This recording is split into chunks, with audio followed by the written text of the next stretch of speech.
Radio અવાજ 90.8 FM માંથી હું છું આરજે હર્ષ અને આજે એક નાનકડી વાત લઈને આવ્યો છું તમારા બધા માટે. એક માણસને કેન્સર થયું. ખબર પડી ત્યારે તે છેલ્લા સ્ટેજમાં હતો.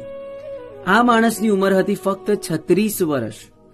કોઈ દિવસ ગુટકા ખાધા નહોતા, સિગરેટ, બીડી, દારૂ, કોઈ જાતનું કોઈ વ્યસન નહોતું. રોજ કામ કરે અને તંદુરસ્ત શરીર રાખતો. નખમાં પણ રોગ નહીં. 3-4 દિવસથી પેટમાં દુખતું હતું ને ડોક્ટર પાસે દવા લીધી પણ દુખાવો મટતો જ નહોતો. એટલે ડોક્ટરે મોટા ડોક્ટરને બતાવવાનું કહ્યું. મોટા ડોક્ટરે રિપોર્ટ કઢાવ્યા ત્યારે ખબર પડી કે આંતરડામાં કેન્સર છે.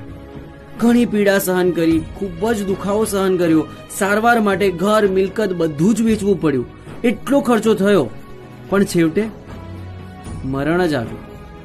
ડોક્ટરે તેમના પરિવારજનોને કહ્યું કે તમે આમની બોડીને અગ્નિ સંસ્કાર ન કરો અને હોસ્પિટલને આપો, જેથી અમે જાણી શકીએ કે આ ભાઈને કેન્સર થવાનું કારણ શું. ઘરના બધા ભેગા થઈને મીટિંગ કરી અને બોડી હોસ્પિટલને આપવાનું નક્કી કર્યું.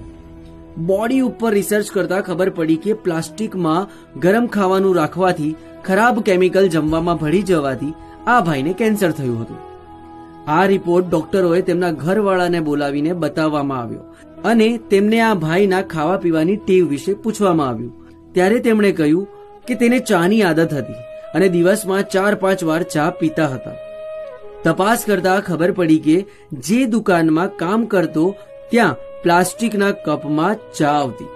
ડોક્ટરે તેમની સાથે કામ કરતા અને પ્લાસ્ટિકના કપમાં ચા પીતા સર્વે સ્ટાફનો મેડિકલ ટેસ્ટ કરાવ્યો તો બીજા 2 જણમાં પણ કેન્સરની અસર જણાઈ. તરત તેમને સારવાર લેવા માટે કહેવામાં આવ્યું.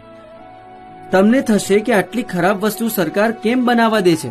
સરકાર આપણને પ્લાસ્ટિકનો ઉપયોગ ન કરવા સમજાવે છે પણ આપણે ક્યાં સમજીએ છીએ. હું પોતે પણ કહું છું, આપણામાંથી ઘણા પોતે તો પ્લાસ્ટિકમાં જ ચા પીવે છે અને બીજા મિત્રોને પણ પીવડાવે છે અને અજાણતા કેન્સરને નોતરે છે. કોઈ દિવસ પ્લાસ્ટિકમાં ગરમા ગરમ ખાવાનું કે પીવું ન જોઈએ.